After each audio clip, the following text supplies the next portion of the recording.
Baba Pombe Magufuli baba. Oge baba. Oge baba. Oge baba. Magufuli. Asubuhi ya majonzi, vilio na machozi yaliyobeba uchungu mwingi usiopata kuelezeka. Kiufupi, asubuhi mbaya kuliko zote kuwahi kutokea katika maisha ya Watanzania.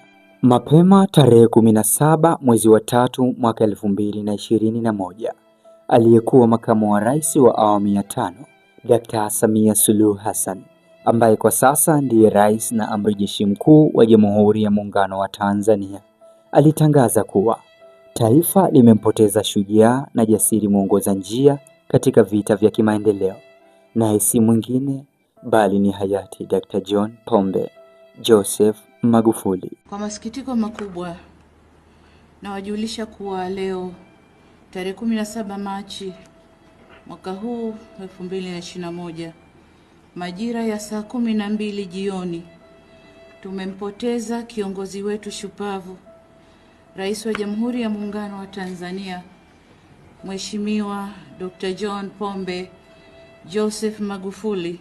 Imetimu miaka 5 sasa tangu atutoke hayati Dr. John Pombe Magufuli. Hivyo taifa kiujumla linaadhimisha kumbukizi ya miaka 5 ya kifo chake. Viongozi mbalimbali wamekwisha kuwasili Chato kwa ajili ya kujumuika na familia pamoja na Watanzania wengine katika kuiadhimisha siku hii. Hayati Dr. John Pombe Magufuli alifanya mengi makubwa na mazuri kwa taifa la Tanzania, na ndiyo maana kila ifikapo tarehe 17 mwezi Machi kwa kila mwaka tunaiadhimisha siku hii kwa kuyaenzi mazuri na mchango wake mkubwa katika ujenzi wa taifa la Tanzania. Kama alivyosema, hakika tutamkumbuka kwa mazuri na si mabaya. Mmoja mtanikumbuka, na mimi ninajua mtanikumbuka kwa mazuri, si kwa mabaya.